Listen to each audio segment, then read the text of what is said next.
Sanitary Commission was an official agency of the War Department of the United States by act of Congress, signature of the President, and that happened in July of 1861.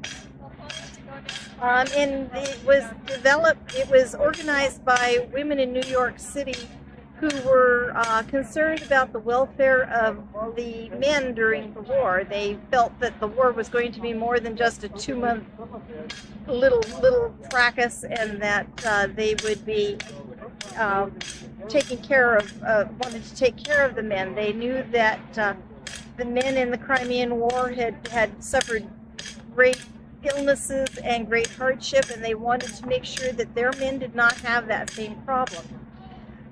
So we provided, as the Sanitary Commission, provided to the soldiers that which the government was either unable or unwilling to provide.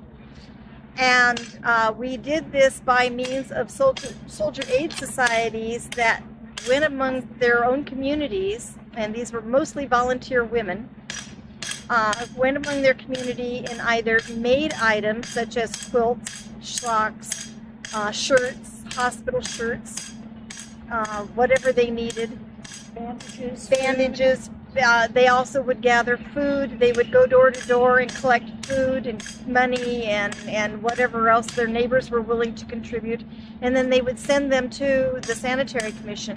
The Sanitary Commission developed, I think it was 9 bureaus across the United States. The one for California was in Chicago. And California has the distinction of contributing more to the Sanitary Commission than any other state in the Union. So when people say that California really wasn't involved in the war, that is not true. We sent goods and money well over $1 million of $1860 to the Sanitary Commission, as well as there were a number of men who did go back east and fight in the war. The most notably was the California 100. And this was a group of men who formed a company and went back and fought in the war. Soldiers' aid societies scattered, all over the country would collect or make the goods, and they would be sent to central distribution points in major cities. And from there, the commanders of the military would say, Regiment so-and-so outside Gettysburg needs socks. And the distribution centers would then take all of the things that had been requested and ship them specifically to that unit, which was a lot better system of doing it than the South had. They had no central government, so they had no central organizational point. And generally, they had soldiers' aid societies, but the women in those units or groups would send to their own towns troops. So it was very much less centralized, and they couldn't always be sure of getting the things that were needed to the people who needed them. So, you might request socks and end up with soap. So the Sanitary Commission was a huge step forward in the supply system of making sure that needed supplies reached the troops that needed them. The Sanitary Commission also developed a female nursing corps, and this was the first time that women nursed men who, first of all, were not members of their own family, but also first time that they were nursing inside of hospitals and on battlefields. This was never done before, and was very controversial at first. The lady who was in charge of the nursing corps was a woman named Dorothea Dix, and she had initially very strict guidelines as to who could be a nurse. You had to be over 30 years old, you had to be plain of appearance, and you had to be married. And her whole thought process was that if you were a good-looking little young woman of like 18 or so, that you would be husband shopping rather than nursing the ill. Another thing that the Sanitary Commission did, not so much the ladies' aid societies that supported it, but they made inspection tours of field hospitals and military camps to make sure that the hygiene protocols were being observed. They didn't entirely understand the relationship between germs and disease at that point.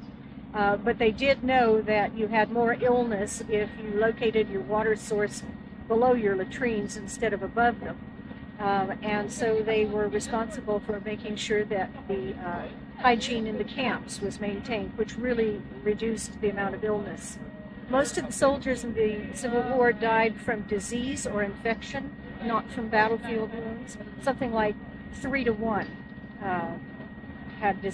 died of disease rather than actual shot.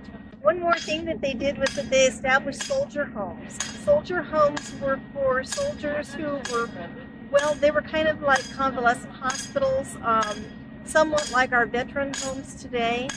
And they were designed for the soldiers who were well enough to leave acute care facilities, hospitals, but they could not yet travel very far, or they were going to be mustered out because of their injuries. So they would go to the soldier home to finish recovery, and while they were there, they had people who were there who would help them get their back pay, start their pensions, make travel plans, assist them in getting employment when they got home. And the Sanitary Commission continued those services actually for all of the veterans until 1867. And then they decided that everybody who had a job, who wanted a job, had a job, and everybody who needed to get home had gone home. And then they just closed up shop. One of the most interesting long-term effects of the Sanitary Commission was that it was the place where most of the feminists of the late 1800s cut their teeth, their political teeth, learned about grassroots organizing, learned about working together, learned about working with the political structure as it existed. Before the Civil War, as you probably know, the women's movement, suffrage movement, had a really big start in the 1840s, but the issue of abolition of slavery began to take precedent. And of course, when the war happened, feminist suffragettes kind of took a back seat.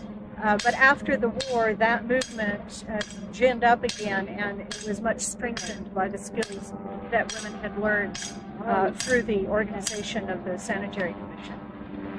So we had long-range political implications. Not only did it give them the skills and the knowledge of the organizing, but it also gave them the desire. Because many of the women, prior to the Civil War, women were taught that if they learned higher mathematics like algebra and geometry, trigonometry, calculus, that literally their heads would explode. Which we find which we find quite humorous. And many people did believe this, but women found out because their men were at war and they had to start running the family store and the family farm, and they had to learn to do these things, that their heads did not explode, and in fact they quite enjoyed it and the work. And so that when the men did come home and they had to go back to being homemakers and farm wives, they didn't like it, and they wanted to have more of the freedoms of. So a lot of the freedoms that we have today as women really came about as a result of women being very unhappy with their station in life after the Civil War.